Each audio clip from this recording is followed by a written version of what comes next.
तो आजाद हिंदुस्तान के इतिहास में दो सबसे बड़े आतंकवादी हमले, एक 26/11 का मुंबई हमला और एक पार्लियामेंट पर अटैक, दोनों के दोषियों को फांसी पर लटका दिया गया। पहले अजमल कसाब और आज सुबह 8 बजे अफजल गुरु को दिल्ली के तिहाड़ जेल में फांसी दे दी गई, उसके बाद वहीं दफना दिया गया। न्यूज 24 पर बहस हम ये कर रहे हैं कि अफजल गुरु को फांसी देने में देरी हुई या फिर सरकार और राष्ट्रपति के पास जो विवेकाधिकार है दया याचिका पर फैसला करने का, उसमें इतना समय लगना लाजमी है। फिलहाल डॉक्टर संबित पात्रा दिल्ली बीजेपी के प्रवक्ता हमारे साथ हैं। आपको लगता है देरी हुई अफजल गुरु को फांसी देने में, या फिर 4-5 साल जैसा विनोद जी कह रहे हैं सही समय लग जाता है इतना? तो नहीं, मैंने ये नहीं कहा कि सही समय है, मैंने कहा समय लग जाता है। एक राजनीतिक प्रक्रिया, कानूनी प्रक्रिया, राजनीतिक प्रक्रिया, आप इसे गलत नहीं मान रहे? देश में मैंने कहा सुधार की जरूरत है। हाँ। मैंने ये भी नहीं कहा, मैंने कहा लेकिन फैसले जब भी होते हैं तो ठंडे दिमाग से लिए जाते हैं, भावनाओं में उसमें 5 साल लग जाए। 5 साल लग जाए, 5 साल क्या मतलब, ये तो सही समय तो कौन तय करेगा? ये तो जो सत्ता में वो तय करेगा, हम आप थोड़ी तय करेंगे। मानक, मैं तो अपना स्टेटमेंट ओपन करना चाहूंगा यह कह के कि आज एक बहुत बड़ा दिन है हिंदुस्तान के लिए, क्योंकि आज सच्चाई की जीत हुई है और सरकार की हार। मैं इसे सरकार की हार इसलिए कह रहा हूं क्योंकि हिंदुस्तान अपने आप को एक सॉफ्ट स्टेट के रूप में प्रोजेक्ट कर चुका है। 2001 में यह कांड होता है, 2002 में फांसी की सजा सुनाई जाती है और तारीख मुकर्रर किया जाता है 2006 अक्टूबर का। 2006 अक्टूबर से फरवरी 2013, आखिर क्यों? लोकतंत्र के सबसे बड़े मंदिर पर हमला का मसला है, कोई छोटा मोटा मसला नहीं है, फिर भी देश चुप रहता है। मगर मैं सेकंड जो विषय रखने वाला हूं वो आपके दिल को छुएगा। देखिए, हिंदुस्तान अब ऐसा बन चुका है कि आज हमारे देशवासियों को ऐसा लगता है कि चलो न्याय मिला, कभी तो मिला। न्याय नहीं मिलने का जो विषय है इस देश में कि जस्टिस कभी नहीं होगा, कभी तो हुआ, दुरुस्त नहीं है। आप देखिए, मैं एक डॉक्टर हूं, मेरे पास कोई मरीज आता है, आज उसको इंजेक्शन की जरूरत है, मैं कहूंगा मैं 15 दिन बाद दूंगा इंजेक्शन, तो ये कहां का न्याय है? अच्छा, मैं एक छोटी सी बात कह दूं डॉक्टर पात्रा, आप जो सॉफ्ट स्टेट होने का संदेश कह रहे हैं दुनिया में जाता है हिंदुस्तान के लिए, पार्लियामेंट पर अटैक के पीछे जो आदमी था उसे आप ही के विदेश मंत्री जसवंत सिंह कंधार छोड़ के आए थे, मौलाना मसूद अजहर।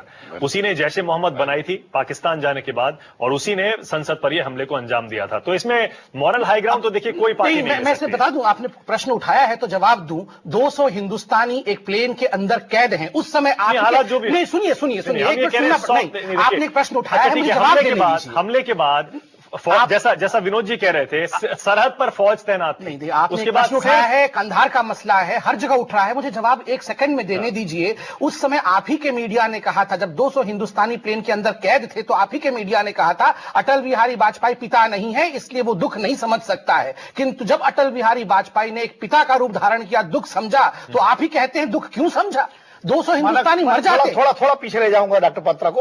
1989 में विश्वनाथ प्रताप सिंह की सरकार इनके समर्थन से चल रही थी और कश्मीर में जो है रुबैया मुफ्ती का, तब आपने समर्थन वापस नहीं लिया था, आपने कोई दबाव नहीं बनाया था उस सरकार पर, आपने खाली उस अपराध के, देखिए उस सॉफ्ट स्टेट के जिम्मेदार आप भी हैं। नहीं, बिल्कुल अडवाणी जी की गिरफ्तारी में समर्थन नहीं लिया, लेकिन आपने उसमें जो आतंकवादी छोड़े गए और रुबैया वाले मामले में, उसमें आपने जरा भी वो नहीं करता हूं। इसको पॉलिटिकल इश्यू बनाना, ये कहना कि आज की सरकार को जो किया गलत किया या ठीक किया, देर हुई, वाकई ये निंदक योग है, निंदा का काबिल है, नहीं होना चाहिए था देर। लेकिन ये मत कहिए कि सरकार ने एक्शन भी नहीं लिया। बिल्कुल, जिस सरकार ने एक्शन लिया, पंजाब में एंड गेम लाया गया, तो किस समय आया? पंजाब में इतना ज्यादा टेररिज्म था, वहां एंड गेम किसने लाया? किस सरकार? मैं सरकार के साथ, जब सरकार अपने आप को थोड़ा सा एक साइड कर ले, पॉलिटिकल इश्यूज को एक साइड कर ले और एडमिनिस्ट्रेशन को, और उस एडमिनिस्ट्रेशन को जो लॉ एंड ऑर्डर के साथ या देश की सुरक्षा के साथ जुड़े हुए हैं, उनको थोड़ा सा हाथ खोल दे तो वो पे डील कर सकते हैं। अच्छा कर्नल साहब, आप बताइए, ये बताइए 2007 में जब राष्ट्रपति के पास दया याचिका चली गई, पूरे 5 साल हो गए, 5-5.5 साल हो गए, 6 साल होने के करीब हैं। क्या राष्ट्रपति को, सरकार के हाथ में है पूरी तरह से? कितना समय ले कौन सी दया याचिका को निपटाने में? सरकार के हाथ में है, राष्ट्रपति के हाथ में? 6 साल का समय लगना चाहिए। देखिए साहब, मैं बताना चाहता हूं, पूरे देश जानता है, हमारे संविधान को जानता है कि राष्ट्रपति एक संकेतात्मक है, प्रतीकात्मक है। राष्ट्रपति स्वयं कोई निर्णय नहीं लेते हैं। आज राष्ट्रपति को कोई कल के लिए बोले तो आज राष्ट्रपति को कैबिनेट के एडवाइस से राष्ट्रपति बने हुए हैं।